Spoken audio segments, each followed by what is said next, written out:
Tell me what you know. Tell me what you know.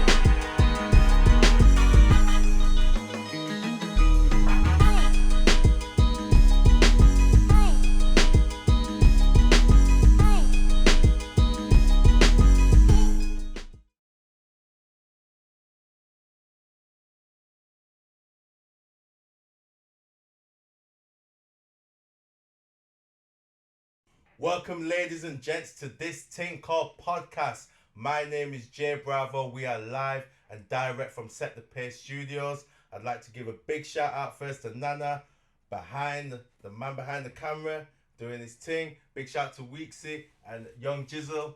Every time, staff up in the studio. Whoop whoop. Now, today we want to talk about something very different.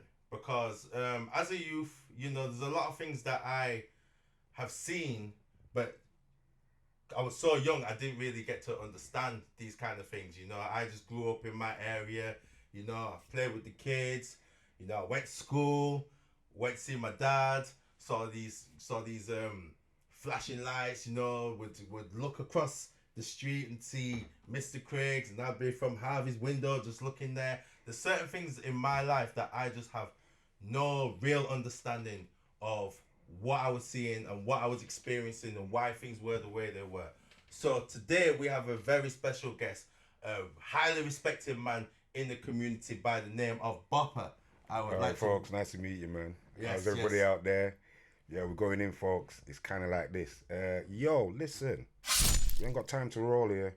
In fact, we have got time to roll here. What I want you to do, folks, anybody who listens to this, listen to it again and again and again. Dissect it, because I'm going to say stuff, that it might go over the top of your head initially, but forced repetition is what all superstars do. You go through the process over and over and over again until it becomes automatic in your mind. The other thing that I want you to understand when I'm speaking is this. I'm going to be speaking from technically a metaphysical point of view, which means over physical. So when I'm speaking, don't just look at literally what I say, think about what I say. And you create your own picture. And the reason why I want you to do that is because your mind thinks in images, not words. We can all talk here till the cows come home, but you're gonna paint your own picture. That's right. So first, I would like to ask you about your humble beginnings. You know, I would like to ask first of all, was you born in England? I would like. It's funny because when we have conversations in meeting people, one of the things that I've noticed through my history, I like to call them the 1965ers. And I call that the benchmark or the barometer of black Britishness. Because prior to that, most people prior to that, 64 and below, you've got a Caribbean concept of thought process in your head. Now we can start dissecting that if you want and have an understanding of the colonial nature of your thought processes prior 1965. That has been the order of your structure. Now if you've been colonially handcuffed mentally, and you're now supposed to lead us forward, we're going to have problems here because your concept of thinking and ours are different. Hence the reason why we don't have continuity going forward in the nature of how we live. But because there's a natural disconnect between one people's way of thinking and another people's way of... I would even go further than that, Johnny. I would go into the whole concept of everything. Because you have to remember, you know, if you look at the pictures that's been painted of black people per se in this country, disjointed families, absent fathers, all the negatives that you can think of, all of them. However, if you knew the true crux of the situation, this is all being contrived and it's being worked out to be that way. And it's not just the black family, it's all families. Because if you go back and you look back into the 1960s, we live in the information age here. You can find out anything you want to find out. Now, it's interesting that most people say that conspiracy theory is theory. Now, everybody knows a theory is just a theory. However, isn't it interesting that most conspiracy theory is backed by fact? Right. Because the concept is that they wanted you to rethink this in the way that they want you to rethink it. Also, everything, basically they're programming to say, well, everything that you're seeing, just automatically don't believe it kind of thing. Or doubt. We're now living in a time here where those that know that everything you've been taught and everything you understand is a lie. Now, you yourself as an individual are going to decide how much of that you deconstruct to be able to go forward in your existence. Right. If you want to live the lie, that's fine. Yeah. Now, all of a sudden, here we are, I'm just going to go off on a slight tangent, Johnny. Oh, no. So we have an understanding of where we're going here. No, we're definitely On going December, everywhere. on December the 20th, 2020, the whole world moved into a new age, the age of Aquarius. An age lasts for 2,160 years. You only have to look back at the last 2,000 years to see the state of the world, to see where we're going. Hence the reason why we are now fighting for our existence. All of us. Everything in this new age is fighting for its existence, or it's going to be consigned to history. So a classic example of that would be, I'll give you a couple of examples. The Queen, we've just had all this pageantry last weekend. Jubilee. Now, the Queen is 95 years of age. Maybe she's got 3, 4, 5, 6, 7 years left. Once she dies, her reign will be consigned to history. Now, you can quite easily see those that are going to replace her, i.e. Charles and William, they will not have the same kudos as she did. So, the royal family in this new age will look totally different. Yeah. It won't have the same power, it won't have the same pull, because it's now had to move within the realm of the new age. Now, you're not going to like this next example, but you'll see where we're heading. Now, the next example would be when I was 17, 18, 19, growing up. All rappers were called big. Why? They had lyrical content, they took you on a journey, the melody of the tune painted a picture in your mind, and you could use that and go forward using whatever you heard from that music. Today, most rappers are called little. They give you half a lyric and they mumble the way through it. So even the history of rap has changed from the old age to the new age. So this is where we're heading. Now, that's right. Ultimately, if we go back from here, let's go back to Windrush. Because I think Windrush would be the ideal starting point. Yeah. In terms of the underpinning, because you wanted to angle towards the racism side of things. Yeah. Now, if we start from there, now these are my peers, and I got to say, some of the morals, ethics, and principles and values that they've bestowed on me and my type, some of them are chuck in the bin. Because when you dissect them and you understand it, it kind of makes sense in the nature of how they did. And you know, most generations have their own little slant on things. So coming back to, when you look at the Windrush generation, everybody will say, yeah man, upstanding, right, correct, did everything nice. However, they were already walking into a trap before they even started. And that trap is where we're sitting here talking about today. Because fundamentally, look at the underpinning of the culture, the nature of the community that we live in. All of it is eradicated fast because it didn't have a platform to stand on. And the point I'm trying to make with that is, plain and simply this. Funny enough, you know, I was in a burger shop down the road yesterday. I just walked in just by chance because this is how spirit guides me and I go wherever I go. So I've walked in, 2 girls are sitting down waiting for their burgers or whatever. I was talking to the guy behind the counter because I know him, he's over the road or whatever. And I half listened to their conversation. So they were talking about the nature of somebody that they knew must have got 5 or 6 years for being in the back of the car and some crime happened. I don't know what the crime was.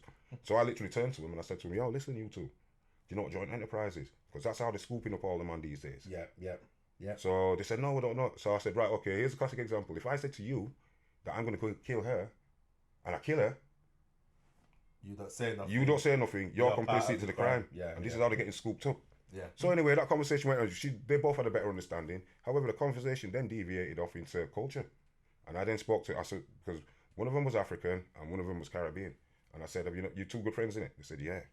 I said, what's the dividing difference between the two of you? They both looked at me and thought, hey, no, there's nothing. I said, right, okay. This young lady is underpinned by African culture and you're underpinned by English culture. So let me ask you a quick question. What is your English culture? Because she knows what her African one is. Right, yeah. Which then brings me back to, like I said, with the Windrush bit, the 1965 bit. Funny enough, you know, Johnny, there's a YouTube clip called The Fourth Turning. It's only a 10-minute clip, but what it does do is it tells you about the world in 80-year cycles. So we are in the middle of a perfect storm of one of these 80-year cycles ending. You only have to go back to the last 80-year cycle and you get to World War II. Don't forget, you know, Johnny, one of the problems that we've got is history, HIS''T''ORY, his story. So one of the things that people need to know is, what's your story? What's your story? Because you've been given food for thought. I don't know if you've been given hard cast iron facts that you can work with to create your own dynamic in your mind, but what's your history? Because if you don't look back, you can't go forward. And here we are. We're now floundering around in Chapeltown to find out where we stand. But you know what? You can go back through the history of Chapeltown over these last 50 or 60 years. And the end result of what we're living today, it's not hard to see. It's not hard to see, Johnny, because all thoughts are predicated in the past. So even an original thought yeah, comes from the past. So I was talking about this with somebody the other day because this is all I do. The more people you expose yourself to, the more understanding of the world you're gonna have. So somebody said to me, "Wait a minute, if that's what you're saying, what about AI?" Hold on, brother. Go back into the 12th century because that's where algorithms were created over in Iraq or the Middle East. So it's already been here. Now the first turning, what it does with that, what that little clip does show you, it gives you a good breakdown of past generations and where future generations are going. We are now at a point. We're at a crisis point.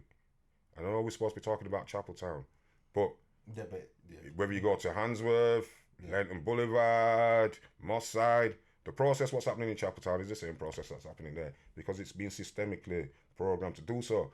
Just as before we go any further, folks, I will make a suggestion. The suggestion is this. If you think about it and you think about it properly, the examples of your history and your culture have been predicated to you from America. You're not American. Yeah. You're not American. So imagine trying to squeeze South Central into Leeds 7. It doesn't compute. Work. Hence the reason why man are sitting down and doing 20 years. It doesn't work. So you now have to ask yourself a question. What is the right conceptualization for me to use going forward? And therein lies the problem. Should it be me coming out? You know what? I walk down the road and I can see people shunning me, turning me. You know why? Because they don't want to face the truth.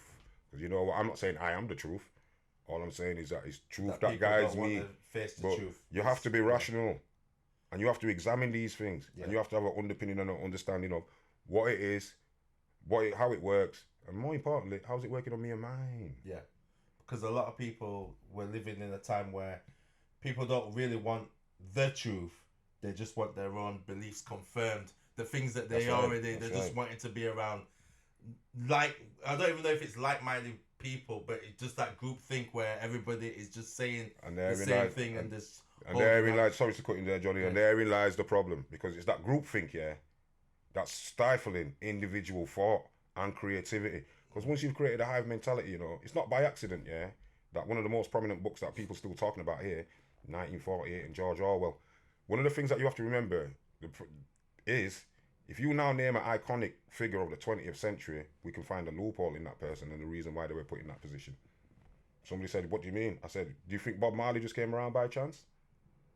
There were 1,000 more better artists than Bob Marley at that time. Why did they pick him?" So somebody said, "Hey, what do you mean?" I said, "Yo, Bob Marley is more saleable because he's mixed race. If you want to go in, let's go in." And I think people are not doing this part here where you dissect it and you look at it. Even up to yesterday, I was in a debate with somebody and we were talking about the remix of whether Buju Banton is Buju Banton anymore. Now, okay. wait a minute, because he's been through a process. Okay. You're all in the entertainment game, so, if you looked at something like, I don't know, the hermetic principle of polarity, everything's got an equal and opposite. However, just like you were saying earlier on, Johnny, people have a tendency to want to look at the good bit and they don't want to look at the bad bit. Yeah. But how can you have balance if you don't look at both? And that's why, like you said, we're now moving into this disjointed half-truth becoming reality. Yeah? Yeah. And that's where we're at the moment. So the question now becomes is, how are we going to drag ourselves into the reality, out of the lie, into the truth and the reality that we really want? Yeah. Because without that, you've got no foundation. And if you've got no foundation, every person in this world has a reason for being here. Now, I think what you generally tend to find is those that find theirs generally turn out to be these geniuses or the masters of their craft and all this kind of thing. However, all of us have got superpowers. All of us. All of us. Now, the question is, what's yours? Do you know what it is? Have you been fortunate enough to be exposed to yours? Have you allowed yourself to let your superpower take you on your journey? Yeah. Somebody was talking to me yesterday. My brother's a DJ, and I went to Portugal the other week, and it's lovely out there. Man, it's bad boy out there. It's different. Paulie Palunda man out there, we were talking and stuff, and then all of a sudden somebody got the phone out and they said, "Oh, you know this guy?" So I looked at him. I said, "Yo, that's my brother." He said, "Yo, you know what?" He started me thinking straight away. The superpowers that were bestowed on us by our parents. Now, my dad, he's an interesting character. Very interesting character. So, and my relationship with him was not great from 3 years old till about 5 years till he died. We had interloped every now and again, but we didn't have that father something, which is why I now know today, sometimes when I'm speaking to people, why I get emotional. Because the underpinning of my growing up is being predicated by my mum and my older sisters and so forth, and all the females all the females in society. Yeah. However, that guy, you could literally give him any instrument, yeah, now, and an hour later, he's mastered it. So my brother, I think my brother got that as his superpower. So those who know my brother, they know Lloyd is a DJ. Yes. So that's his superpower. Yeah. Now, one of the things I did with that superpower, because, you know, brothers do that thing, don't they? They're all looking for their own way. So I've gone the sport route and I've gone the academic route, and now here we are. Love a good debate, love a challenge. You know why? Because neuroplasticity means, do you know what neuroplasticity is? I don't. Neuroplasticity is the nature of how your brain works, yeah, how your brain functions, yeah. If you do something different, yeah, your brain has to grow neurons to encounter that, because it hasn't got the capacity to do so. So a classic example would be something like, if you're left-handed and you wake up in the morning, brush your teeth with your right hand and try to write something with your right hand, because your brain will then grow the neurons for that.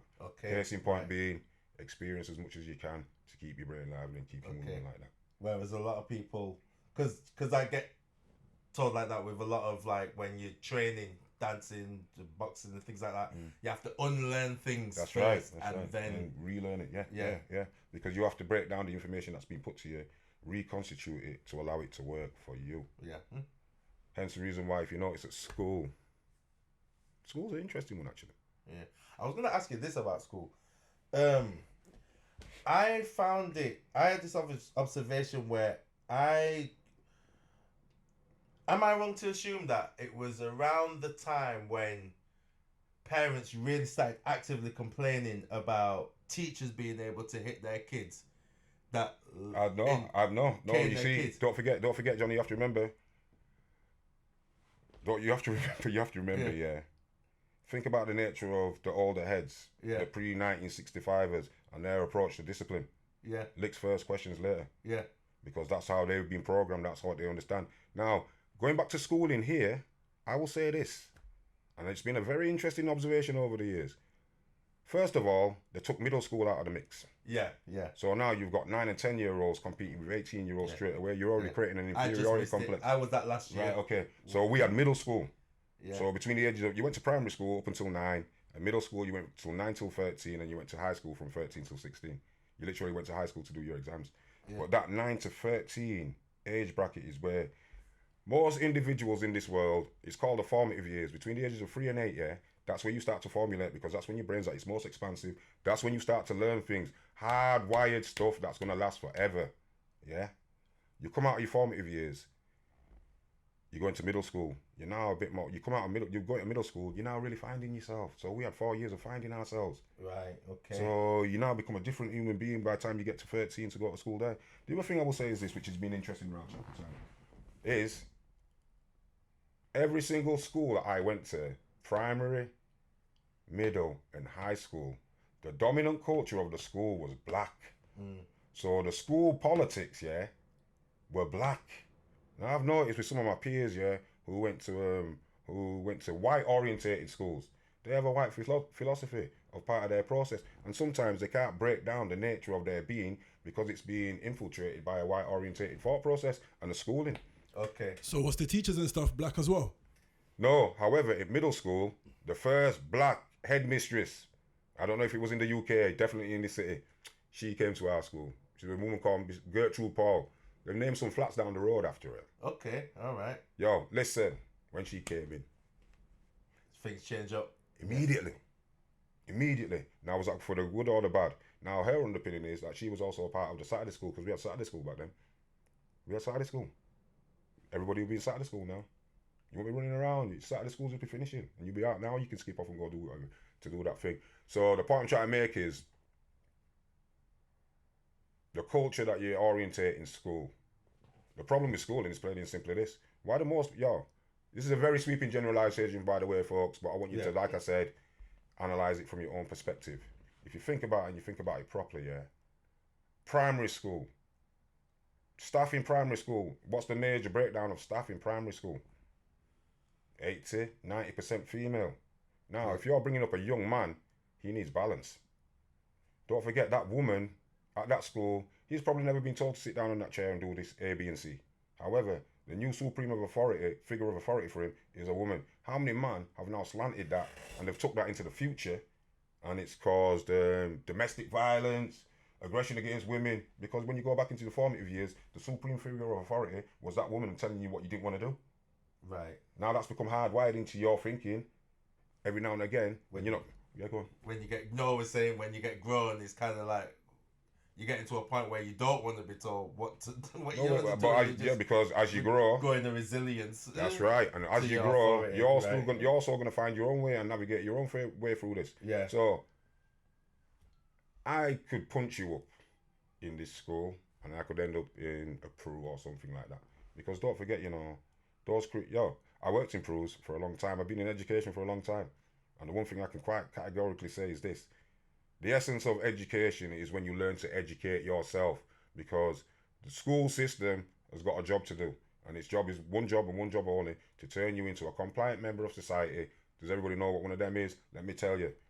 The state pays for you. Go look on your birth certificate, top right hand corner, there's a serial number.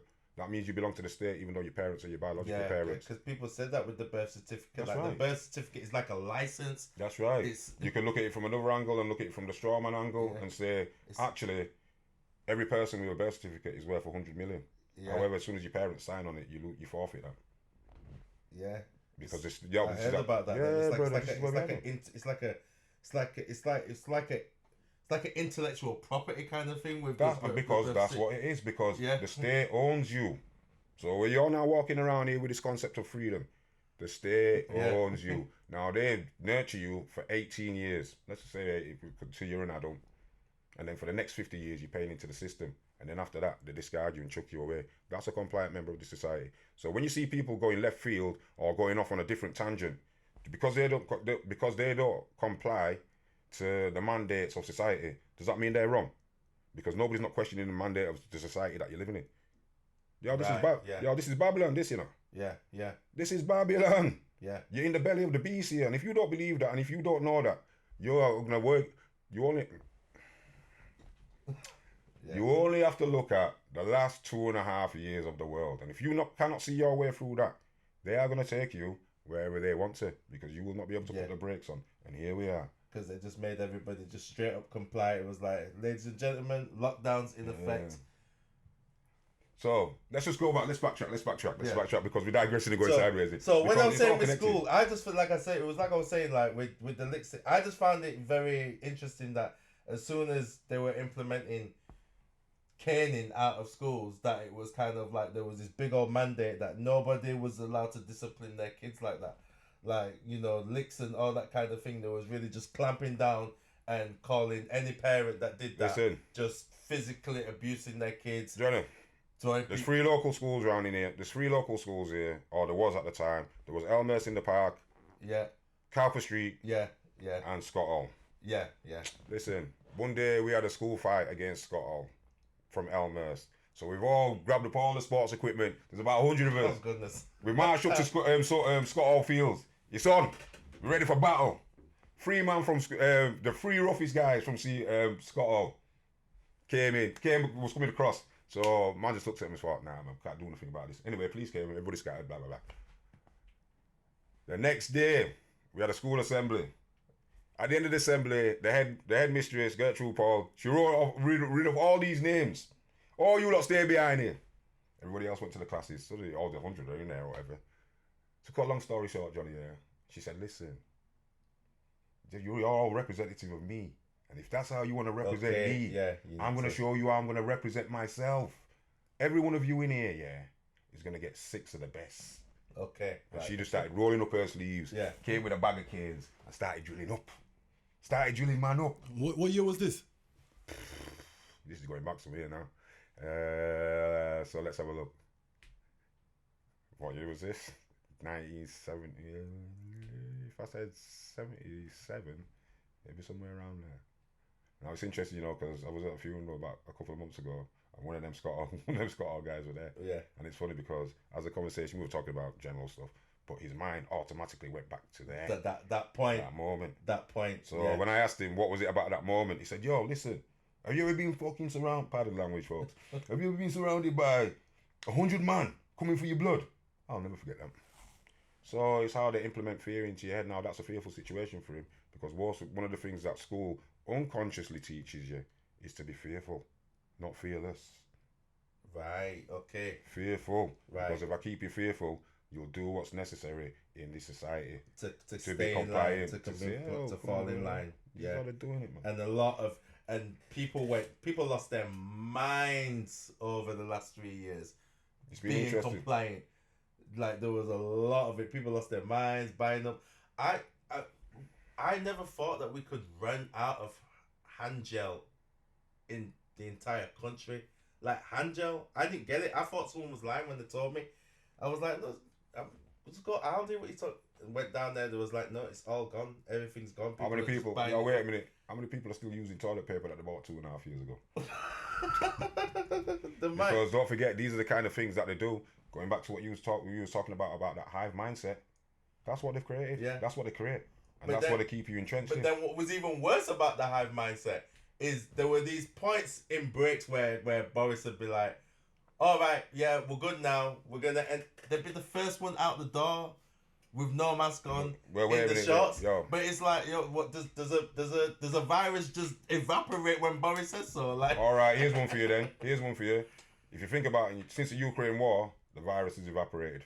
yeah, go, like there no you one's go. talking about it. All of a sudden, like it was just, it's just the last thing on anybody's mind. It was Because don't just forget, like, Johnny, you can have all the sense in the world, but if you've got no common sense, you're gonna have problems. yeah. And it's people are easily led.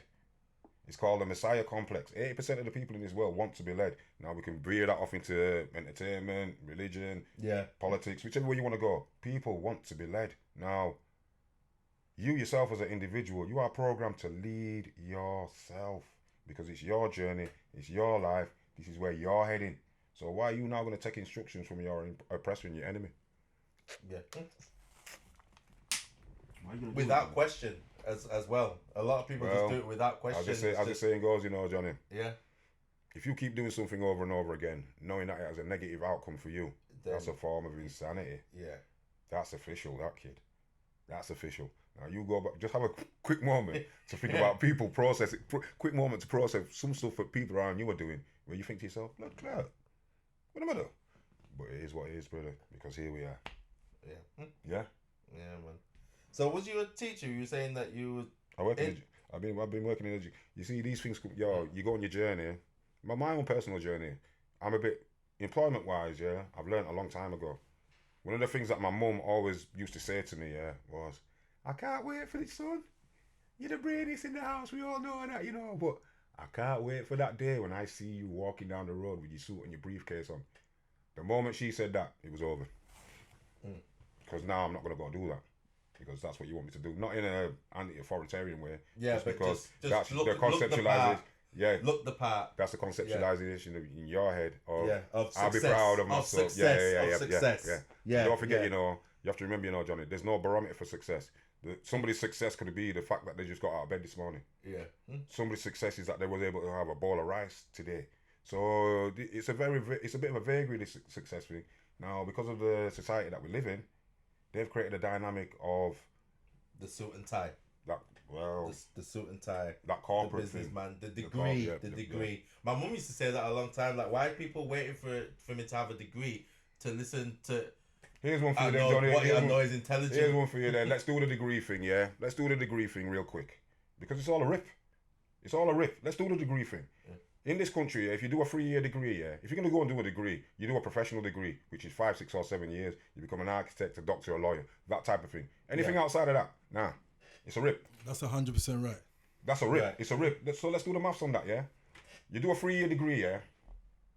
Each year that you do a 3-year degree, you get 120 credits each year. So 120 times 3, There's 360, yeah? 360, yeah. So where else do you see 360? 360 degrees in a circle, because once you've done a degree, all you're saying is that you have been able to sit down for a period of 3 years and study this particular thing. It doesn't take you anywhere. It just says that you can study for 3 years. So you've actually gone back full circle, and now you've accrued 50 grand's worth of debt. So now you're a slave to the system, because that's how I'm going to lock you in. Yeah. You see it?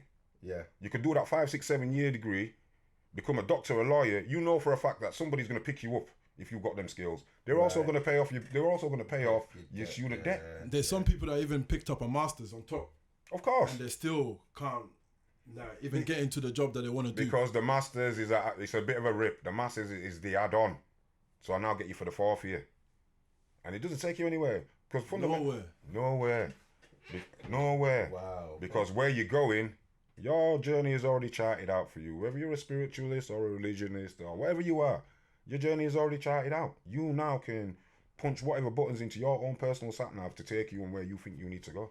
But the only thing I'll say different with the uni thing is, I feel like personally, if let's say you went to like Cambridge, Oxford, London School of Economics, Harvard, and you know those big unis, the elite. that matters. You get it? Because when an employer sees your CV and he sees Cambridge University, that means you're a person. Because to get even into Cambridge, you have to be like a very intelligent person. Because even the workload that they give you in Cambridge is not a joke. So that alone just shows that you're definitely a hardworking person. So that helps.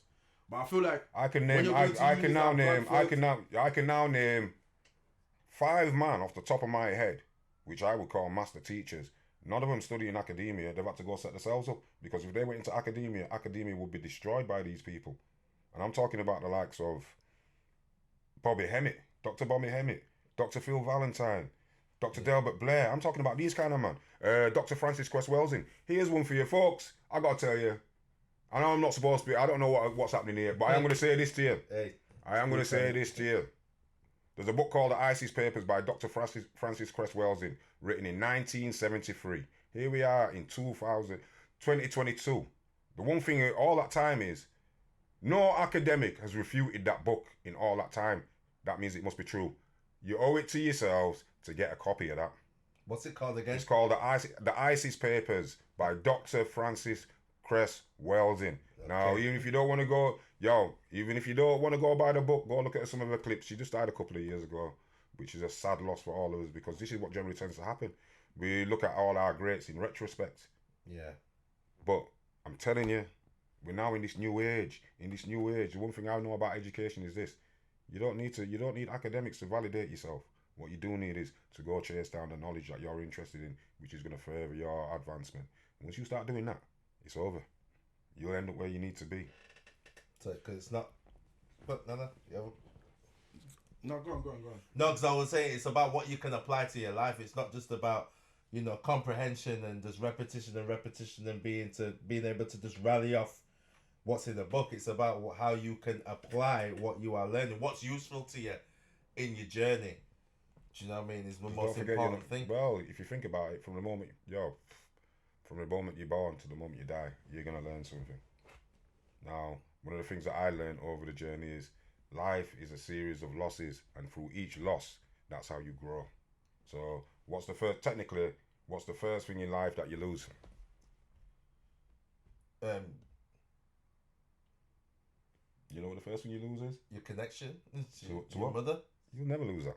Yeah. You come out of it. Well, that not go nowhere. Maybe your innocence. Well, the first thing technically you lose is your mother's nipple. Right. Yeah. Well, I knew it was gonna be something. Yeah. Something That's the first there. thing you Do lose. you know what I mean? Like, before you know what's happening, you now have to adapt to. You now have to adapt to having a bottle. Yeah. The last thing you're gonna learn in your life, is that last breath. Yeah. So your journey is a continuation of learning. The question now becomes, what do you want to learn? I don't want to learn everything, but I want to learn as much as I can. And that's what I do. That's all I do. And the trick with that is don't forget, if you've gone around accruing all this knowledge and you don't share it, you've wasted your time getting it. So hence the reason why this is what I do. And it took me a long time to realize that actually this is my calling and this is my purpose. It took me a long time to find it, but now that I've found it, when was the time that you started to realize that was your calling? Right, where was you in life around that time? Like, what was you doing, and when did you find out that? Probably, where was it? Probably going through that mad expansion of music in the late 80s up until about 2000. Okay. Yeah. Because that was probably one of the most explosive times for music ever. And somebody was saying to me the other day, yo, How does that work for you? And actually, it was some students. I was talking to some students a couple of months back, and they said, "Wait a minute, why are you like this?" And I said to them, "You know why? Because internet for you, our internet was music, you know. That's all we had. Yeah. You now got this internet here. Yeah. Now back in the days, yeah. So we're coming from this music here, yeah. You're coming from this digital thing here. Back in the days, you know, we used to say when something's digital, you know, we don't trust it. Now here we are living in this digital world. I gotta leave it like that. I gotta leave it on you like that. So here we are, you know. This is where we're going. This is what we do. So the case in point becomes. In fact, I'm gonna ask you the question, Johnny. What do you want, man? What do you want? What do you want? What do I want? I want to live stress free. That's what I want to live. I don't want to worry about nothing. I want to live. I want to get up, earn my keep, spend time with my family, and chat my lyrics. What's wrong with that? What's wrong with that? Because you should be dissecting this to make sure it works for you properly. What's wrong with that? What's wrong with that is that you have to be prepared for stress. You know, no life is like that where it's just 100% stress free. So what you have to really do is get yourself ready for anything. That's the realistic approach to life. Whereas I might say that gift that you've got, think about the immediate circle that you share that in. Everybody's got love for Johnny when he's busting lyrics in the house. He's doing whatever he's doing. This is what Johnny does. Yeah. So we all can draw strength from that. What about the wider family? Yeah. What about the wider family, brother? Yeah. Are you sharing that joy and that love with them? Yes. Even for them to critique it and don't even like it. That's all right too. Yeah. Because you need the balance. Yeah. You know what I'm saying? What I try to do when I'm teaching with music is I try to just tell all the kids that everything that they're learning on some level is a transferable skill. So learning how to chat and MC on the lyrics, it's not just about what's going on with the music and what's going on stage. It's also just articulating yourself. So with everything in terms of writing, everything can be used in learning how to organize your thoughts. That's the main thing that I try to tell them with writing, is organizing your thoughts. And also I try to expand with wanting to be an MC. It's kind of like, okay, well, you want to be an MC, so rapping is important, but then learning how a microphone works is important. Learning how to record yourself is important. Learning how to record somebody else is important, and try to just slowly just to implement the multi different factors. Because it's all connected, isn't it? Yeah. And it's funny, you know, because people do that thing, don't they? They'll watch something like, I don't know, Stars in the Rise or whatever. They'll see that person on there, and then they've won it. And they say, wait a minute, I can do that. Yeah. But don't forget, you have to remember, an overnight success has been doing that thing probably for about 5 or 6 years. Yeah. Do you know what I mean? They haven't just come around the way. Do you know what I mean? It's been a journey. And most things are a journey. And therein lies the proper... Actually, as you were just speaking, the word culture was in my head. Mm-hmm. I'm just going to go off on a tangent for a minute, because we've not really touched on our culture per se. Yeah. So, the word culture. Where do you normally see the word culture? If I actually, let me rephrase that question for you, Johnny. What is a culture? In scientific terms, what is a culture? Well, a culture, it's like a gathering of organisms. Yeah. So you've got your petri dish. Yeah. Whatever's in the petri dish, that's the culture. Yeah. So I was at a funeral it was a while back now. And the question that was raised was, it was somebody that you know what, it wasn't the natural order of things, it was somebody who died prematurely young. So obviously those types of funerals, people's mortality comes out into the open because it's a bit closer to them, So we were talking about this particular thing here. So I then said, is it possible, that this culture that we're in is a social construct? And everybody went, hey, what are you talking about? I said, look at it. We're the culture in the petri dish. Yeah. What do scientists do? They always put something in it or they change it around, don't they? So think about the stuff that's been put into us and changed around, and we're now saying that this is our culture. Yeah. If you think about it, we haven't got one, brother. We haven't got one. Yeah. It's there. Yeah. But it's not prevalent in all that we do. Hence the reason why we're in the position that we're in. But you have to remember, if you go back into genealogy, go back to school. Basic biology at school. Black gene dominant, white gene recessive. It's not by accident that we're at the bottom of the totem pole in this whole world. However, even in their position at the bottom, we're still propping up everything, because even those at the top have to look down at what we're doing to take ideas to take them back up to the top. Yeah, yeah. So here we are, brother.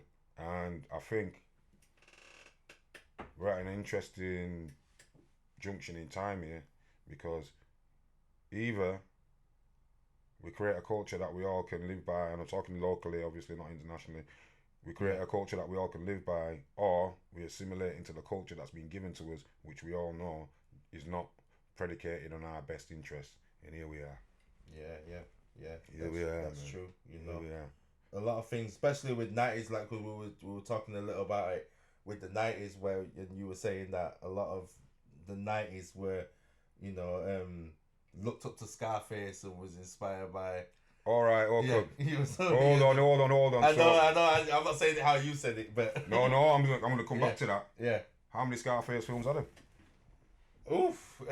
Well, are we talking about Scarface, and then we're talking about New Jack? No, right. because you're now talking about genres of films. Okay. And have you not noticed? Yeah. The black mandate in most films is negative. Agree or disagree? For the most part, yes, negative. Yeah? Right, okay. Yeah. Now, I just want you to keep that in the back of your mind, because it's interesting, because you said New Jack City. I just started thinking about Nino Brown, was this night doing all that. Yeah. There's been 2 Scarface films.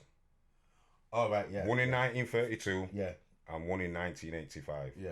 Now, actually, let's just go a different way for a minute. I'm going to come back to where I am, folks. Stay with me. The first ever blockbuster movie ever was what? Birth of a Nation. That's right, brother. Birth of a Nation. Now, the upshot of that film is the Ku Klux Klan now come out into reality and not in the movie. That's allowed them to do that. Yeah. So if you know that's the first blockbuster movie, surely all movies going forward after that, you should now be able to look back and ask yourself a question of what message were they trying to impart? Because don't forget, your mind thinks in images, not words. Hence the reason why movies are so prevalent. So let's go back to Scarface. After saying that, the 1932 version, was made 3 years after Al Capone got locked up in 1929. Yeah. And if you ever watch the film, it's got like a public announcement at the start of the film for a politician. Yo, these gangsters still out here doing all this kind of stuff. So when you watch this film, we're gonna protect you, and doing all that. Okay, right. Yeah. So you look at that's the 1932 version. Yeah. The 1985 version. What was happening in reality at that time? Cocaine was being right. distributed everywhere. We now get into the realms of Rick Ross, don't we? Freeway Ricky Ross. Yeah. Because that was happening all at that time there. Yeah. So the reality is it's out on the road, and here's a movie to back it up. Now, doing that generational thing, my age group and your age group, we're a different generation. Now, I liken your generation to the Scarface generation. So I'm talking about men now who are sort of anywhere between, 30 and 40. Maybe even a little bit older. You're all the Scarface generation, because when that film came out, whatever was happening on that road, after that film came out, I'm not saying that's the major catalyst, because other stuff were happening as well. But everything changed. Yeah. Everything changed. Because it made a lot of people believe that you can Scarface your way into $1 million and Scarface your way into a boat. And not so much that, Johnny, the approach that people were taking. Because now, rather than being a structured business deal between me and you, I'm now gonna have that business deal with you. Yeah. And I'm also gonna rob you. Yeah. And now here's the foundation. Here we are now, 30 odd years later, struggling to get through. Make no mistake, all Asian men have been watching what we've been doing, but they're not being stupid. They play the game. We're not playing the game. I can remember a notorious guy around here, came to my house one time. He was sat down, and he said, "Yo, Bopper, listen, man. You always going on with this and that, and what's the story?" I said to him, "Listen, brother, the story is this. You, look where you're taking everybody." He said, "What do you mean?" I said, "Look where you're taking your people. You're taking your people into purgatory, brother, because you're doing this thing and you're not recreating anything positive out of it. Now, nobody's not saying don't do it." I said, "Anyway, listen, the problem that you've got is this. You're not playing the game properly. You're making all this money, but you're not playing the game properly." So he said, "What you on about?" I said, "Tax." As soon as I said the word taxing to him, he jumped up out the chair and he said, "Yo, Bopper, shut up, man. You know the score around here. I do the taxing. Right. Funny enough, maybe about 6 months after that conversation, I got a phone call and he was in jail. And he was saying, boy, Bopper, you know that tax thing that you were talking about? You know, when I get out, maybe we should talk about it. Since he's come out, all youths have been running him down. So the youths have looked at him as the mantle of, oh, right, okay, so you're the figurehead of your generation. We're taking you down, brother. Now here we are. And I said, the last time I saw him, I said, yo, that's what I was trying to say to you. Chickens come home to roost, brother. Yeah. Because this is the energy, vibration, and frequency that you've been you're putting out to the universe. That's what's coming back to you. Yeah. And here we are. Yeah, I do the taxing. It was like, okay, that's the energy you fed out. Yo, brother. If you notice, there's certain drugs here that you don't even really hear anything about. You hear about all the excitable ones, the ones that are really making money, you don't hear nothing about them. And you can go through a process and look at that and you think to yourself, I'm going to go off on a bit of a tangent here again, because the reason why I'm going off on a tangent is because it's all connected. So, the war. This war, what we've got at the moment, our movie, is some of us wanted to see it as. Yeah. You know, here we are. Yo, think about it and you think about it properly, yeah. The part of Odessa in Ukraine is a major gateway to mainland Europe. So, if you went and you analyse that, whoever controls that part of Odessa controls what? Europe? Technically. Yeah. So if we looked at all the drugs, 80% of heroin comes from the Middle East. So if it's coming from the Middle East through Eastern Europe into Europe, whoever controls that gateway.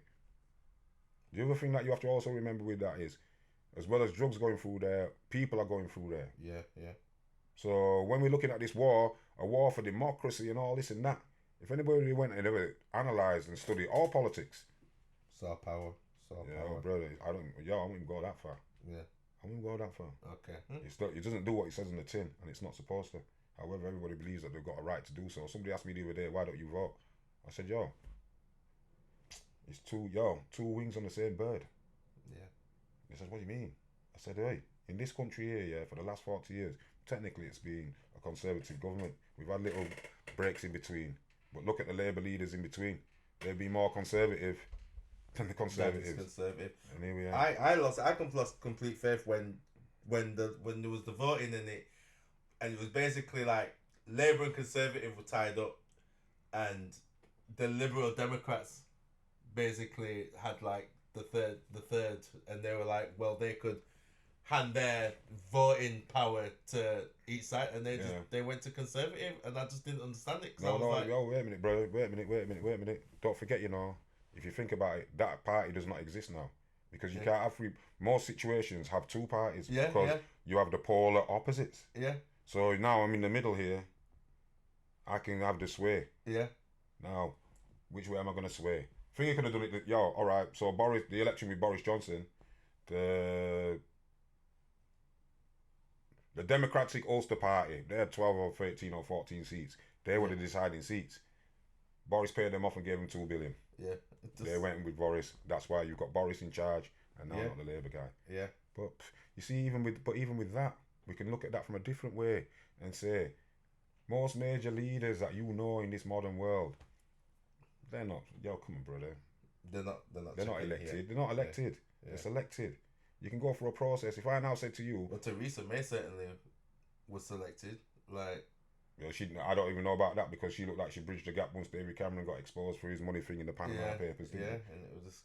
Boris has to be the Prime Minister. What's her name now? There's a woman called Isabella Oakenshaw. I can't remember the book, but she wrote some book about Boris and all them at university. And folks,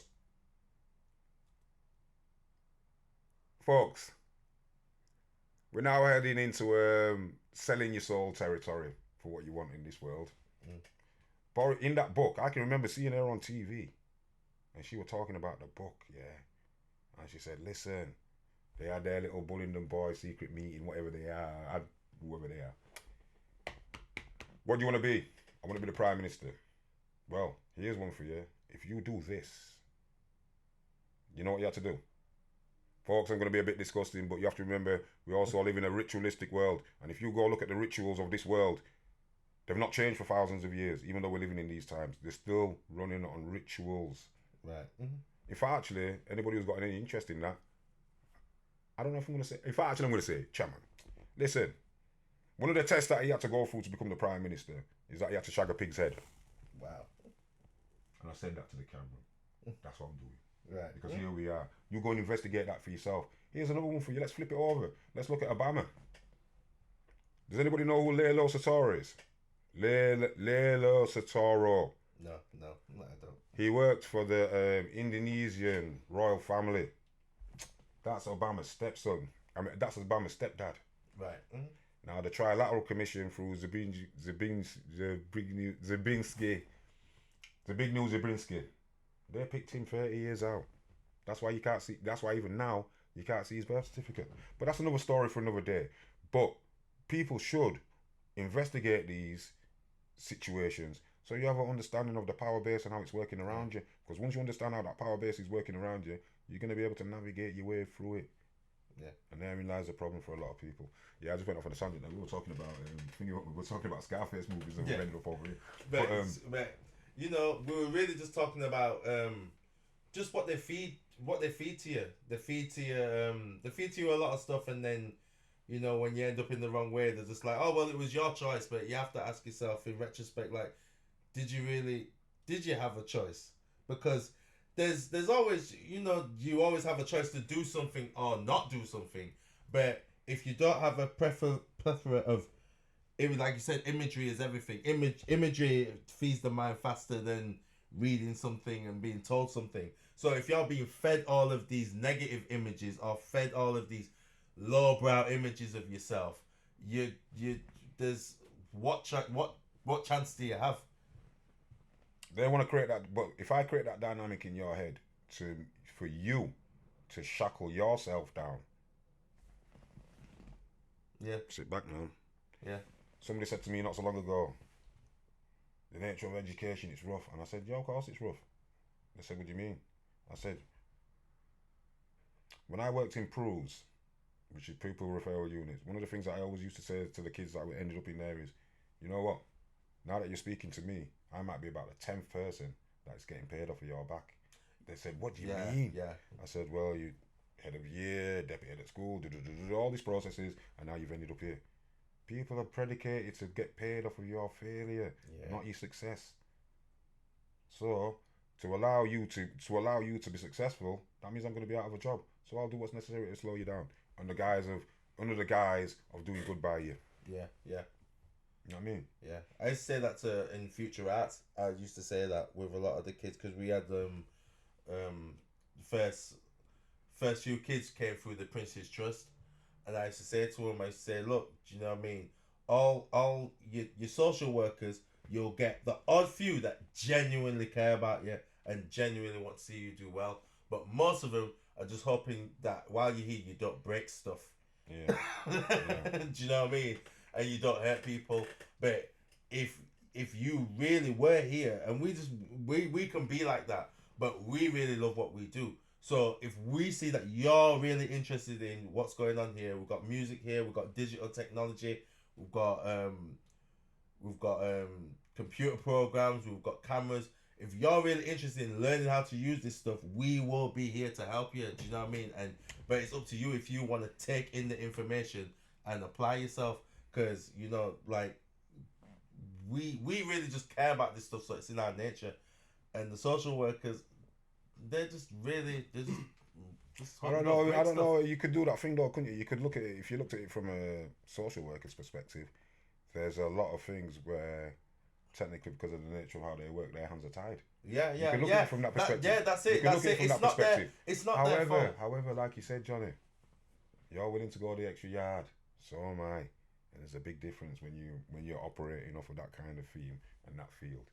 Because the one thing I've been in education, you know, brother, the one thing, no kid has ever come back to me and said, it's your fault that it's all gone sideways. Yeah. Nah. You go back through your catalogue, kid. Because it's only pure love, care and attention you got from me. And the truth. Mm-hmm. Yeah. Never. So that's also a mark of how you stand, Johnny. Because you've now transferred whatever your belief system is through that medium onto somebody else. If it's had a positive outcome, your work here is done. And you just keep it moving. You keep it ticking over. Yeah, You know man. what I mean? So yeah, man, it's kind of like that, man. But we didn't really get into no kind of question. Give me a question, bro. Yeah, Right. I had a question. I can't even lie. Yeah. Let me drop the question. So this question is involved around. I think like a couple months ago, me, Jay, and Weeksy and LG. young LG. Yeah, you get me. Yeah. We were talking about something, and then the question that I came to them with. Obviously, I'm not from Leeds originally. Okay. I came to Leeds like 7 months ago. Okay. And coming to Leeds, what I obviously noticed is that if I compare, like, in a sense, let me not put it into race. Let's say, Just put it how you want. now let me make it into race. How you want. Okay, if I compare the young black people in London that we all grew up with, that let's say I went to school with, that I know around in the area, compared to my peers that are up here, that maybe I used to know from back in the day, or family friends or something like that, I live here and we're the same age. What I noticed was that their life was always more ahead than our one down south. Right. Okay. In a sense where down south, growing up, most of the time, most as a black kid, or like let's say you're in the neighborhoods, most of us we don't believe in going to work and making money and being able to buy a house and buy a Range Rover and live life nicely and be able to go on holidays whenever you want to be free. We don't believe in that. What we always thought was getting a job is pointless. You're never gonna make, because obviously we see our parents and everyone around us, they're working and they're still struggling. So we're thinking getting a job, no way. You know what I'm saying? I remember there was even a time where even if you had a job, you wouldn't say you had it. You would hide it. You know what I'm saying? Just to make it seem like you're doing something on the street or something like that. Because that's what everyone knew, innit? Doing something on the street to make money. That's it. But then seeing my peers up here, and I see people, they're working, they're able to get their house, able to get onto their second house and stuff like that. And then also like I see like areas like Bradford where, for example, people always talk about Bradford in the sense where, like for example, I went online, I checked, they're saying Bradford is like the worst place to live in the UK. But what I've noticed, why I feel like people say that, is because the Asian community was able to come from wherever they came from. Let's say Pakistan, for example. I'm gonna cut you here, brother, and you might not like this one here. Okay. Most races, so the Asian situation, the one thing that underpins them more than anything else is they do not break with tradition and culture. Simple as. Done. That's Period. Let me finish my point. Sorry, go on, bro. Go on, because I want you to ask, because obviously you've lived in. Was you born in? Yeah, I'm born in Leeds. No, actually, I was born in Slough, but I've been in Leeds since I was like, I don't know, maybe about 3. But you've been in the UK. I'm a Leeds, man. Wherever I go, whatever I do. Saying, so you know. Chapeltown run blood clot things, yeah. When you go international, you know. Go Brazil, go Cuba. Shout Chapeltown, you know. People know. We're big in the game around this blood clot thing, you know. Yo, we're a very unique people here. But anyway, sorry to cut in there. I just got a bit of civic pride there. Yeah, of course. Yeah, it just says to me, whatever. Anyway, yeah, we're back. So, obviously now I've moved to Leeds. And obviously I'm thinking, okay, cool. I want to also be able to work. I don't want to live a life where I'm thinking I have to do moves before I can do something in my life. I want to be able to come to Leeds, work. So the question now becomes straight off the bat, what do you want to be? Obviously, me personally, what I want to be, like Johnny said, I want to be able to obviously do what I love to do. Like my thing is to do the camera stuff and pay myself and be able to look after my family with it, be able to have somewhere to live and basically be comfortable. If I just work for myself, that's my main. Right, okay. We could now argue that technically you're probably in the most perfect position to make all this happen. Why? Because everything's moving into a new direction. Yeah. It's all going digital. So with these skills, somebody somewhere along the way is going to incorporate them in. Yeah. But more importantly, should you be doing it for somebody else? Obviously, me personally, at the beginning, you can do it for somebody else to get onto a certain level, because I believe that you should. Obviously, you can work under somebody to get to somewhere, because nobody really wakes up and does it everything on their own. You always learn from someone. Yeah, that's or fair. You're under someone, and then that person, and then you graduate from them. Whether it's you left them in a bad situation, in a good situation, you still learn from them, and then you. So what templates have you got to work from? So because I'm just thinking off the top of my head. Obviously, most of my templates are online. Yeah. So, I was just not off the top of my head. I was thinking of something like I don't know, SBTV. Thank you. You know, that type of thing. Yeah, those type of people. So how has he gone through that process to get to that point and then sell that business on? You've got a working model. Yeah, that's you've got a working model. That's true. Now the question now becomes, because you're here, The question is, have you got a broad enough subject matter to work with? Because if you go back into the London thing, if you think about it, there's 65 million people in this country. 1 in 6 of them live in London. So it's already its own microcosmic universe. It just runs off of its own entity and energy. So that London orientated thing doesn't really work up here. Why? Because you can get on a bike and you can ride out into the countryside in 10 minutes and find yourself. One of the things that kids are always allowed to do up here is play. You can't play in London. No. One of the foundations of your growth is being able to cohabit with others. Now look at the cohabitation that's been programmed into people in London. Divide and conquer is the order of the day. And if you're postcode wars and all this and that, Robin Travers wrote a trilogy of books. Brilliant. Because he just did that thing with the Tottenham and Hackney War, which he was a soldier in. And he just eloquently wrote all about it. He came up and he gave out, he came out, that book there, any man in jail supposed to read this trilogy here. But then again, therein lies the problem, bro. People don't want to read anymore. Now, you have to. I'm one of those people. Yo, brother. Yeah, well, I'll tell you what. Honest. Therein lies your problem. I believe that reading is like. Yo, brother, and this is why it's going to go sideways for you. Because you're not reading. You have to remember, every time you read pages, it's like going into a gym and putting 100 keys on your forehead and doing that with the bar when you read a page of a book. Why? Because the information on the page has to be processed by your brain and turned into an image. Right, yeah. And people only go by what they can see, not necessarily what they know. So you can see success, but you don't know what success is. We just talked about success earlier on being a bowl of rice for somebody or whatever. But if I now said to you, what's your, as far as all of this journey is going, ultimate success for you looks like what? I said being able to be free financially and working for myself and being able to look after my family, and that's success for me personally. I'll tell you what, we're not even going to do the finance one here now because that's another show in it. That's another show for another time. Because don't forget, fundamentally, our problem is also our economics are very poor. Yeah. Our economics are very poor, but it's always been that way, and it's supposed to be that way. It's supposed to be that way. Why? Because any recalibrating of our economics, the whole world changes. Hence the reason why people are still going to be buying Stone Island for £900, but then going to Canada's for a bag of chips because that's all they can afford afterwards, or whatever it's going to be. Right. You understand? But you've got a chance here to break the mold and not break the mold. Break the mold is right. Yeah, break the mold is right. Drain all because our profits. All our profits onto consumer goods and some consumer goods.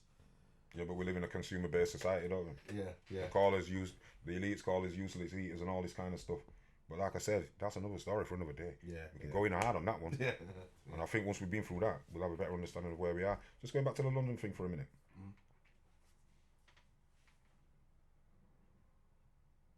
You can't create utopia in hell. I'll leave you on that. I believe in that. I understand. Okay, the way I understand what you just said is, you can't. I don't know. Do you mean that you can't create greatness? Is that how you mean? All right, I'm gonna ask you a question. So let's narrow it down for a minute, and I want you to pick any avenue that you want to pick, and pick one person out of that avenue. So say for instance it was music. Pick one person out of that music. Pick one person out of music. Any person. The first one that comes to your mind. Young Thug. Right, okay. Oh, come on, brother. Even with that, the RICO charges and all of that, because it's already set up to be what it's supposed to be. Don't forget, Young Thug's only got one job, and that's to bring in, you know what, we can do this thing till the cows come home. But they are puppets and they are controlled by somebody. You look at something like, if you looked at somebody like, I don't know, Lyor Cohen, look at his effect. Cohen, yeah. Look at his effect on hip hop. Yeah. And here we are today. Yeah. It's not by accident that you've got Little Nas X topping the bill. Why? Because they want to change the whole nature of everything. These people, the people that run this world, they're contrarians. So right is wrong, good is bad, up is down. Yeah. And that's currently what they're doing here. Somebody was talking to me the other day, Do you know what the 7 chakras are? Have a look at that. It's the energy centers in your body, If you look at the image of it and you turn it upside down, you get the LGBT flag. Now the lowest base chakra is your sex chakra. Now all of a sudden it's at the top of the flag. It's not by accident that we've got gender wars going on out here. Understand what they're doing here, man. Because we're moving into a new realm here. It's new types of human beings they're trying to create here. New types of human beings. And that's not even a joke. It's not a joke. Oh, y'all, come on, man. You can see it played out in front of you. Because I remember when I was in uni, I read some article that was saying that the 2050 babies, and they had these pictures of these kids. They were like mixed race with bright blonde hair, and their eyes were like sea blue, like, you know, like proper blue, and some of them, their skin was bronze. Here's one for you. Here's one for you. If I now went off on a tangent and said, listen, everything that's been going on for the last, let's go for 50 years, but more predicated into what's happened just lately. It's a scientific fact, yeah, that any species that lives in an ecosystem and becomes 10% or less of the population in that ecosystem, there's a high propensity that they will become extinct. It goes on record in the next few years that white people are 10% of the world's population. They're fighting for their genetic survival here. However, they're in control of 85% of the world's resources. Why do you think they're chucking everything at us? Everything. And we're still here. That's how rough we are. That's true. Yo, because don't forget, you know, they can't create melanin. They've been trying. They've got the true melanin itself. They can't create that. To be honest, I love that you're bringing this back up, because then this also helps me back to my question. Everyone always says this, they can't, we're still here, black people, we're this, we're that. But then come back to my question, what I was asking Weeksy was that Chapeltown, you explained to me that when you was in school back in the 70s, every school in Chapeltown was a black school. So it was just full of black people. Yeah. I remember Weeksy and Jay was saying that in school they never really experienced no racism or anything like that. Yeah. Whereas me, I'm thinking if you're living up Leeds in them days, you can't even come out the house. Like, you're getting chased up. Even me, sometimes I'm walking around. Oh, no. He was the Yo, brother, one of the things that you let me finish. Sorry, go on. So basically, my problem was like this. I see Chapeltown, I was talking to someone, they were saying that most of the houses in Chapeltown are all owned by the Asian community. And that was really strange to me, because if Chapeltown from early like that, the way Weeksy and the little I've heard them to the videos they've shown me, even I've went home myself and gone online and checked some videos about Chapeltown and stuff like back in the day, and the way it looked like you lot had your like own community was taxed. Right, okay, so I'm gonna. How is it possible that people allowed the Asian community? Let me not say allowed. No, brother. How is it that they were able to get all of these brother? All right, I'm gonna give you this one here now. I'm gonna give you this now because when we had the riots back in the 80s, yeah, government are panicking because everybody's having the riots. What are we gonna do? Let's just give them what they want. What was the basis of the riots? Can I ask that? Wait a minute. Listen, we've had enough. It's riots in Leeds or? There was all over. Go back into the riots in the 80s, yeah?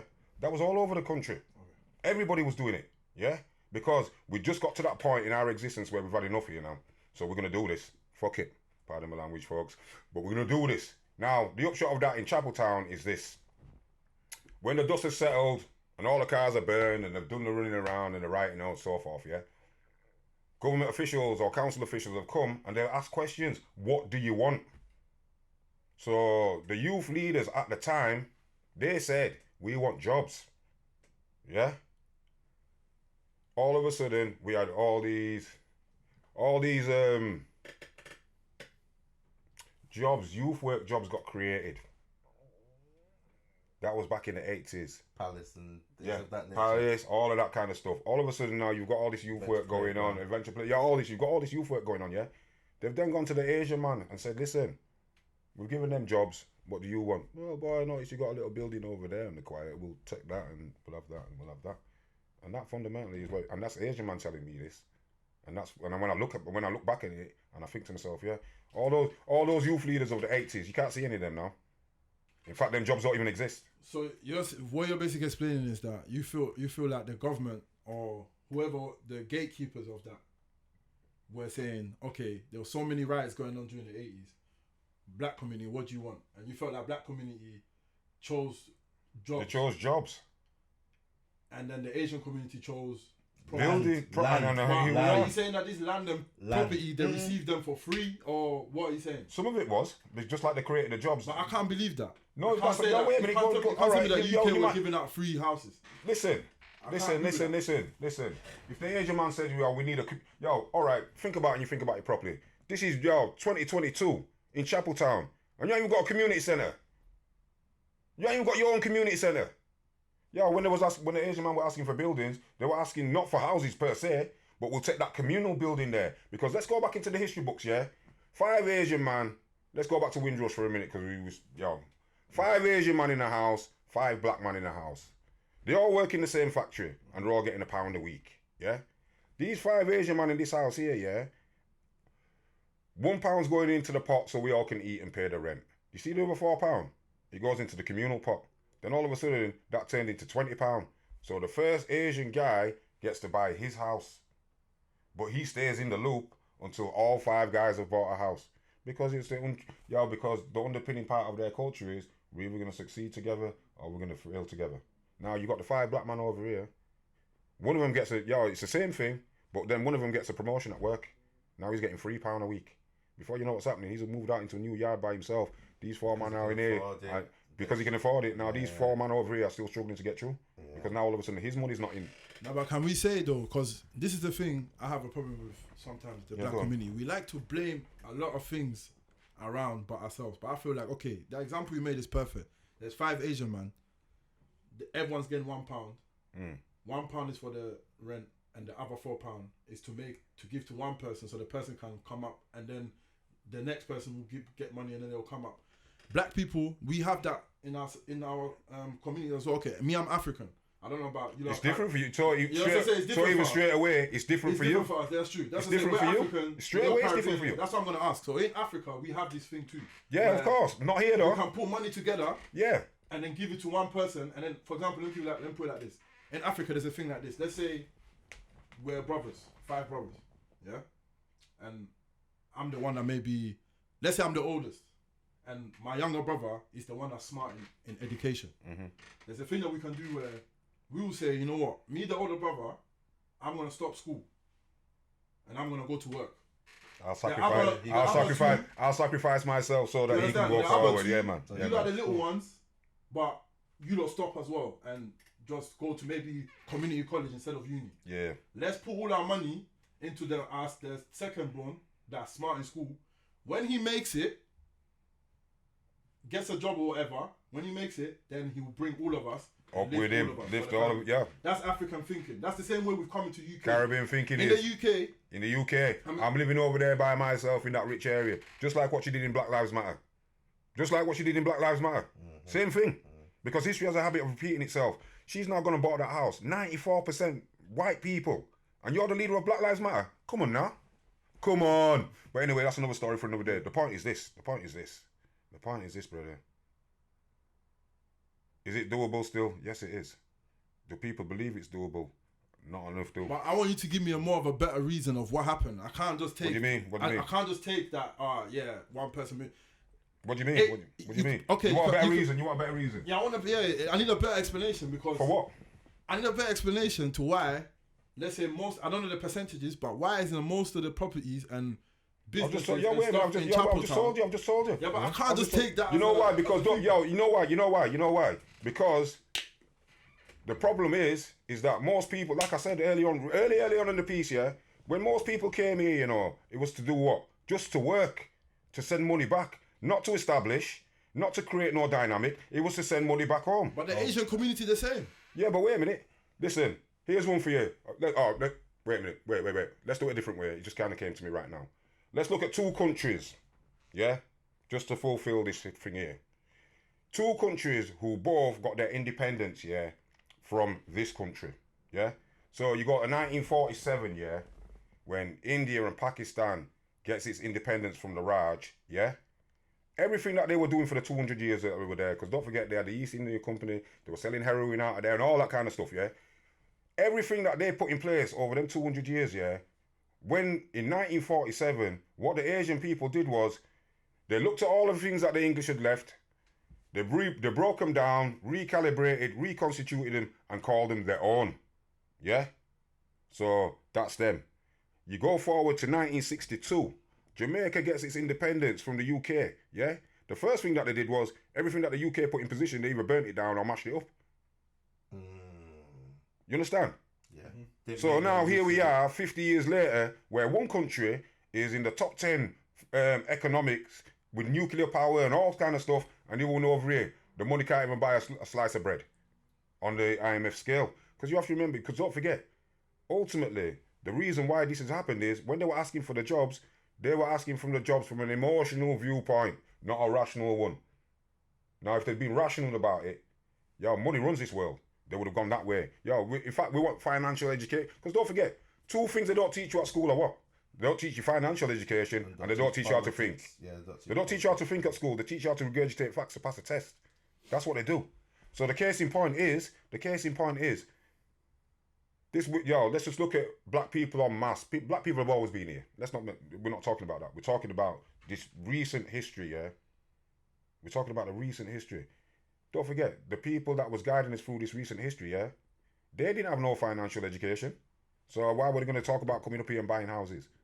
Why were we going to talk about underpinning the nature? When it was understood, it was too late then. Yeah, but I'm talking about, like, for example, someone like, for example, you that was born here, you was now raised here. So now, okay, maybe your parents came with the idea of we need to just work and send money back. But now you was born here now. Okay, let me allow your generation, because when you was born here, you had probably some racial issues. Them things there can kind of like put you in a little stairway. But now, the people born after you, which you say is Johnny's generation, right? Because you obviously went to school in the 70s. Johnny, I'm saying you came after 80s. So I felt like there was no excuse that here's one those people that are like here's second generation or third you. generation in UK born here to But you didn't have the foundation, and ultimately you didn't have the culture that believed in that foundation. And here you are. And here's another one while we're on the subject. Yeah, most people. Yeah, I'm going to speak for my generation. The way they did it with they already came here. The generations before came here to work hard, send money back. With our generation, we saw how hard they were working, and like you said earlier on, we're not doing that. We're not doing that slave labour thing. So we've been programmed to go on a journey of hedonism.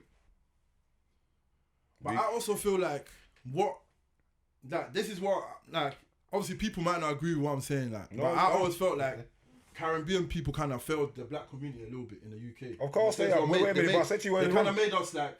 But I said to you earlier on. Don't forget, they're working off of a colonial mindset. So you're already trapped before you even started. You're already trapped before you started, because the colonial master is in your mind. That's why our generation didn't go with the flow of the previous generation, because we're now seeing it through a different pair of eyes here, through a UK pair of eyes, not a colonial pair of eyes, not a Caribbean pair of eyes, an English-born pair of eyes. And when I'm walking on my journey going through this thing, I'm seeing it totally different to my parents. Totally different. My kids see it different to me. In fact, my daughter does that thing. When I show my daughter clips of stuff where man, I'll tell you what, Dad, I like to be in there with you because them guys look sweet or whatever. Because that's how, like I said, our generation, the way they did it with us was to create a paradigm in our head that we went on a journey of hedonism. Now, the word hedonism just means the pursuit of pleasure, whether that's gambling, drink, music, partying, all of that. So that's how we were programmed to do.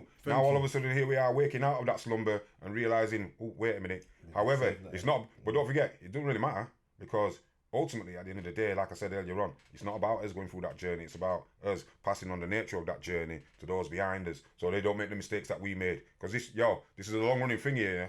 This is a long-running thing for time immemorial. So we're all getting started here, and this new age has only just started. So it's going to create its own history, and it's going to go forward in the nature that it's supposed to be. Yeah. Are we in a position to allow our young to do this or not? Yes, we are. We are, but the problem now is because of that mistake that the Caribbean community did back then. Now the young people, us lot, now coming up, it's harder for us now to get onto. Yeah, well, I'll tell you what. I would disagree with that, because because if I compare myself to I'm going to disagree with that. I'm going to disagree with that because that's happening everywhere, not just here. Because we're now in a paradigm of time where that is what's happening. Yeah, but I can only speak for it, because UK. Let's be honest. The UK. Let's be 100% honest. In the whole world, in the whole Western world, I think the UK is probably the most, like, the best country for a foreigner. Right, okay, I will say just facts. Because don't forget, you have to remember, because the UK itself is technically the most liberal country in the world. That's it. because you can literally say what you want, think what you want, Yeah, you can more or less and you do can what be what you want in the UK. You can I don't get think any you can. job you want. I don't think you can. Nah, I don't nah, think you can definitely be what you want I in the don't UK. think you can. There's no position. There's no position a black man is not in the Yo, UK. wait a minute. All right, here's one for you. And there's no position Name- an yo, Asian wait a man. minute. Look at Asian people. Look at Yo, Pretty wait a minute, Patel. wait a minute, Look at wait a minute. No, Sunni, that's whatever. different. That's They different. run. Yo, These are of Asian course, people who run but wait a UK. minute. But wait a minute. Why? Because they've got the economic and financial underpinning to do so. Listen, thing was just on TV the other day. Rishi Sunak with his 500 million. Tax Exactly. exile. What black person has 500 million? Yeah, because that's what's afforded him. Where's our Richard That's what's Branson? Where's our Yo, wait a minute. You know where they are. You know where they are. You know where they are. You know where they are. You know where they are. You know where they are. You know where they are. They're out on road. But why? Why are they on road? Because I feel like at the yo, time. wait a minute. where Because people, now you're misconstruing the fact of corporate rules are corporate rules. Road has got corporate rules, and so has corporate business got corporate rules. The two of them overlap because the principle's still the same. Why? Because he's got a suit over here and he's got a gun over here. They're different. No, the process is still the same. Yeah, but even the man with a gun. Go on. Okay, the man. Okay, fair enough. I get what you're saying. The man with a gun that made money. What did he do? What did he do with money? Yo, wait a minute. Wait. He bought chains. He iced out his teeth. Right. He iced out his car wheels and whatnot. He didn't care about. Because don't forget, when he was making that money, he was making that money by himself. So I'm going to enjoy all of this. Now, you even just gave the example a couple of minutes ago of sacrificing yourself to let your brother come through. He's not processed like that. Because his understanding is not that. His understanding is, if I'm up here, if my trainers cost £200 and yours cost 20, I'm greater than you. And that's it. That's it. But It doesn't matter how I got the trainers. To that? Because Yeah, right, okay. Nobody's not bothered. Yo, and you see, therein lies the problem because people go about what they can see, not what they know. So I can only see the £200 trainers. You didn't see that I went and cut somebody's throat and stole the money to get them £200 trainers. You saw them on my feet. And from there, you gave me the love, care, and attention. Because that's what happens out here. Because those demons that are in position who are doing the most negative stuff, people venerate them. That's why it's twisted like that. Yo, which one of these two people would you rather be? A guy, or which one of these two constitutes a hero to you? A guy who made £10 million, selling drugs within 3 years, or a man who went to work every day, all day, for 60 years straight without a day off? Which one of them two constitutes a hero to you? Exactly. Which one? to me, Yeah. a hero.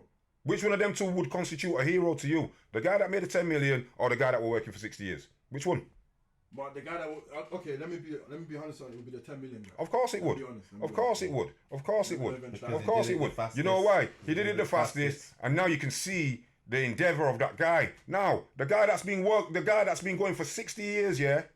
He might have exactly The one thing that everybody knows with him is, you see that, brother? Just like the sun rises tomorrow, he might go blood clot rise. And I can count on him knowing that he's going to rise. This guy now has made 10 million. Now all of a sudden he's doing 15 years in jail. Where's the 10 million? I can't count on him again. But I know this guy's still going to get up and do his 60-year stint. But cool, fair enough. But like I said, it still doesn't make the excuse that Asian people had a Because struggle. like I said to you, Black people had a struggle. because they were more. Yo, But no, I felt like Asian people, no. they fought to be able to. Okay, they noticed this. You have to remember, We you know, can't bro. get You have to into remember. pubs. Yo, don't We forget. can't get into these No. clubs. Fuck the pubs. Don't forget. You have to remember. Let's be our own thing. Brother. You have to remember. You know, most things, yeah. They didn't do all the Most fighting. things. Thank you very much, Johnny. They didn't do all the Most things, fighting. yo. Listen, black man lead from the front, you know. In everything. Yo, everybody's come off of our back, our pain, our suffering their to get their bloodshed. position. It wasn't their Yo, bloodshed yeah, in of the course. civil Yo, wars. don't forget. You have to It wasn't remember, you their know, they wasn't going to no clubs and pubs in town. They were sitting at home. That's because they weren't getting in there. Because culturally we don't do this. But Culturally we don't go and drink and spend our money on booze and women because our religion tells us not to. fair enough. But Right, okay, so Christianity now- tells you the same thing. Yo, And wait a minute. You cannot tell me the Caribbean. Yo, are I'll not tell you what. religious. The rigidity of the two religions, because this is another conversation for another day. The rigidity of the two religions, if you look at them, one is absolute, you know. Yeah. One is absolute. We don't care what you want to say. One is absolute and one is open to speculation. That's it. So now, which one of them two are you going to base your bedrock on? Because most Asian people have based theirs on that. And that's what they stand by. And that's what they'll die by. Whereas this is open to conjecture here. But we have to be honest. Asian people love women too, and they love to chill too. We've seen Asian boys chilling and having Yo, wait fun. a minute. You have to remember. But at the end of the day, wait a minute. You have to remember. You know, all them Asian boys, look how they're chilling. They're chilling like black boys because they want to be black boys without the pain, suffering, and torture that goes with it. Everybody's taking the lead from here. I get it. Obviously, black culture is the most influential. That's 100%. But then, how is it that we're the most influential, but we're behind? We're not behind. We are. We're not behind. Compared to every single group, we're behind. Yo, wait a minute. Are we behind spiritually? Are we behind genetically? I feel like we are behind. Are we behind? Actually, yes, we no, are. Yeah, I would question that. I would question that because the very entrenchment of spirituality. Don't forget, you know, you have to separate spirit. Yo, don't forget spirituality. Even in hip hop, we started spirituality came before religion. You know, spirituality came before religion. So if you're the oldest people on the planet, you must be spiritual. Now, whether you're engaging in that spirituality or not, that's a different story altogether. I've come to a part in my existence where my spirit guides me. That's it. I don't want to hear nothing else from nothing else. My spirit is going to guide me because my spirit is on its journey. And it's going to take me where it needs, because it's on its journey. I'm only part of that journey. It's going to take me where it thinks it needs to go for the best reasons for itself. Yo, brother, you have to remember, we're in the perfect position here. We're in the position we're supposed to be in. Because the one thing that you have to remember is this: absolute power corrupts absolutely. Now imagine if black man was in charge. Mayhem. Because he's not used to it. Mayhem. That's what we say, but... No, that's the truth. I feel like... That's the truth. That's the truth. That's the truth. That's what we say all the time. That's the truth. I feel like think about most black people that you know who have been in a position in anything. It's crumbled. But why has it crumbled? Because the people under them have made them crumble. No. The people under them never trusted. There's always somebody wanting to take you out. You know Carnival, yeah? You know Carnival? Yeah. Right, okay. London and Leeds Carnival both been going the same time, yeah? Leeds still gets its money from the council. Thingy went private. London went private.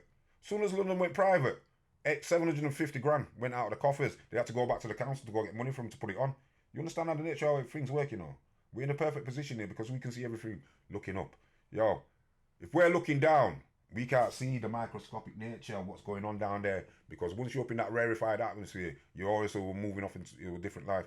Don't forget, it's been underpicked. Yo, one of the first principles of maintaining power is to divide and conquer. To divide and conquer. Now, that divide and conquer mentality predicates more in the black person's mind than it does in an Asian man's mind or an African man's mind. Divide and conquer is the order of the day. So if you are the one that's fortunate enough to live this dream, who do you take with you? We can jump in the car. Yo, brother, we can jump in the car now. Most professional footballers from around here, yeah, we can jump in the car now. They live up in the countryside. They're by themselves. Because the journey took them over there. Most people who go on that journey, you don't come and give back. Yo, listen, think about it properly, yeah? Jay-Z should have bought the whole of the Marcy projects. Why didn't he? Yeah, he said that himself. He ended up saying that Yo, himself. Yeah. Come on, man. Think about it. Because these positions, yeah, that you're talking about, there's a hierarchical structure that has to be maintained in all Western societies. And it won't be the trend will not be booked. Because that's the order of how things are. And if you decide that you're going to book this, you'll be gone. Because ultimately, when you go through the paradigm of it, yo, the money's the order of the day. Kobe went missing because he tried to take on corporate order. Yo, go back through your catalogue, man. Anybody, we've got these examples here. There's BBC iPlayer, yeah. Go back onto BBC iPlayer. There's a program on there called Black Power. Go learn the history of this black history of this country, not America. Here, what you'll find is actually, as the Black Panthers were getting snuffed out over there, so was the black movement over here. They cut it all round. So now here we are all scrambling through because it was getting to a point. Now the reason and the nature of how they did that, yeah, they made sure that all the politics were underpinned by socialism. Once you start underpinning politics by socialism, any democratic state will put itself in a position to snuff that out. But it's not by accident that these things happen. Go back and look at how things worked out. Hitler, you look at Hitler. Hitler's come around. Hitler got, war pays. If you want to find out the truth about most things, what you do? Follow the money. War pays. Hitler got funded by American businessmen. One of them was Prescott Bush, which is the two George Bushes. Their dad. So now, wait a minute. You funded Hitler. And now you two are president.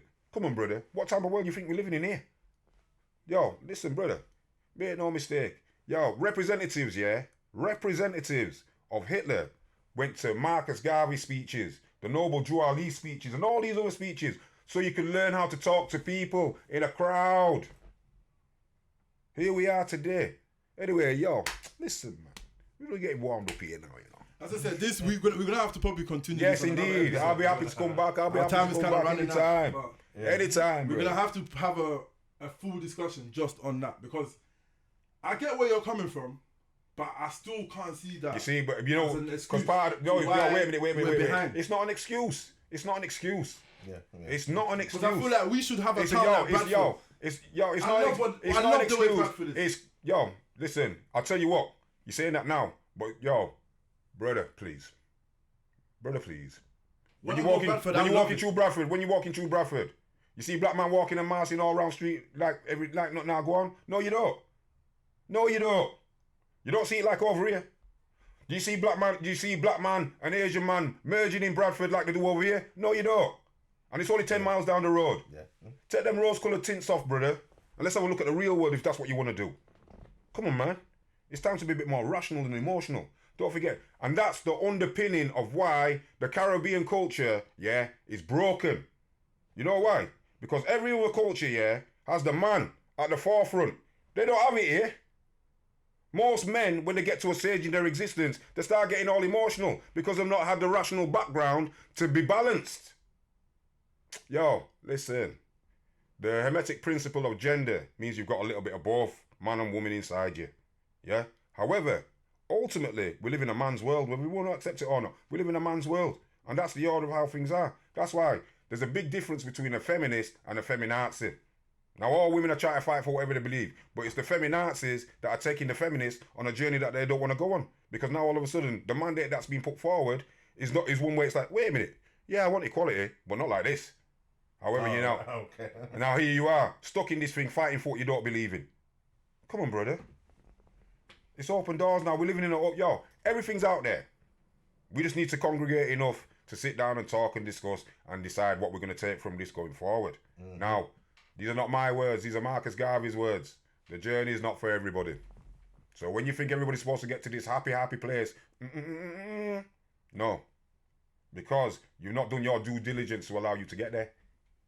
But I understand what you're saying. But you have to remember, you're in the belly of Babylon. You're in the belly of Babylon right here.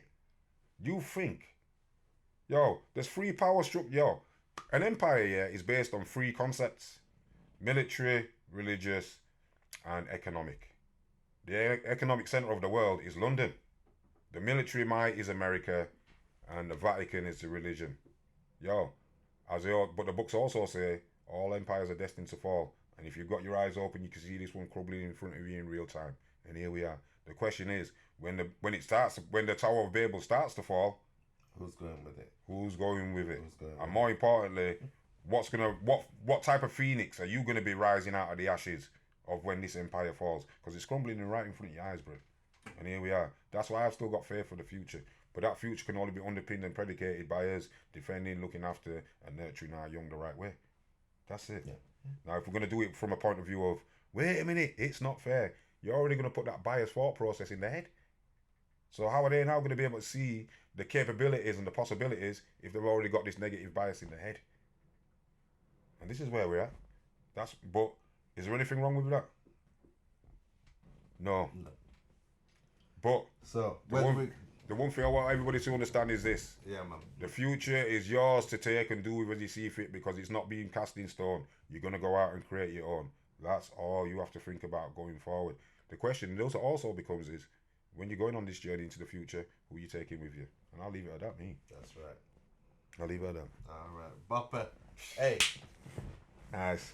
I enjoyed this one. It's been real. You definitely have to come back so we can. Thank you very much. I'm very happy to come back. Into that definitely. Very happy. But I think, do me a favour, because we just kind of freestyled it, haven't we? Yeah. Come with the concise. This is what I said to Weeks in the week. Yeah. If you come with the concise stuff that you think you want to know. So at that point that you just made, that needs breaking down. properly. Yeah. However, but to be able to do it, we'd have to do it forensically. Yeah, man. You know what I mean? Because we're just doing that thing now, aren't we? Where it's like, we'll plan it. I even noticed my female side coming out. Yo, wait a minute, because that's how we process. You don't understand? So here we are, man. But yeah, I'd love to do this again, me. Yeah, man. Brilliant. We'll have definitely nice, we'll have lots of different things that we can break down. And I think this is where we go with this. Yeah, man. We have this is where we go with this. Intellectual level, man. All of a sudden, before you know what's happening, you condense this in. Yo, listen. If somebody's speaking to you for an hour, you can only remember 7 minutes of it.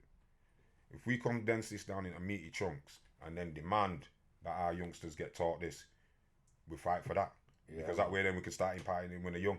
Wait a minute, you've got all kind of what do you call them in primary schools? What do you call them thing there? I can't even remember the name. What the what are they called? What you saying? So the gender thing, when you've got the man them coming in their dresses, reading the stories to the primary school kids. No, lectures. No. What do you call them? I can't remember. Man who dress up as a woman and they go on the stage. What? Drags. You got all them drag. You got drag queens coming into schools who are now creating that dynamic in kids' heads, like we talked about earlier on. You know, the formative years. Now all of a sudden, all kids think that drag queens are okay. Yeah. Well, it certainly wasn't in my. I know to close up, but certainly wasn't children's entertainment in my day. It was always adult entertainment, like Dame Edna and Julie. You see now, you said after 9 o'clock, right? But then again, it was after 9 o'clock thing. It wasn't. Yeah. It wasn't in children's schools. Oh, but go back into your 6 weeks holidays. Yeah. What's the first thing you did every morning? You sat down and watched cartoons all morning before you went out and played. Yeah, man. You watched cartoons. But don't forget, why did you watch cartoons? Because don't forget that your mind thinks in images, not words. Yeah. Your mind can process the image of a cartoon verbatim in your mind, picture for picture. However, when you watch a movie, it's a subliminal planting of the stuff that they want to put in there. But anyway, like I said, this is another conversation from the video. Man. Yo, nice one, brothers. Yes, we're going to close this out. Bopper, once again, thank you very much. Pleasure. Pleasure. Yo, Oh. people, fight the blood clot power, yeah? Hear that? Blood power. You know what? If we went around doing that, half the time we went around out there doing that and putting that energy, vibration, and frequency out there, we'd all be strengthened in a blink. Blood power. Yes, J Bravo signing off on this thing called podcast. Tell me what you know.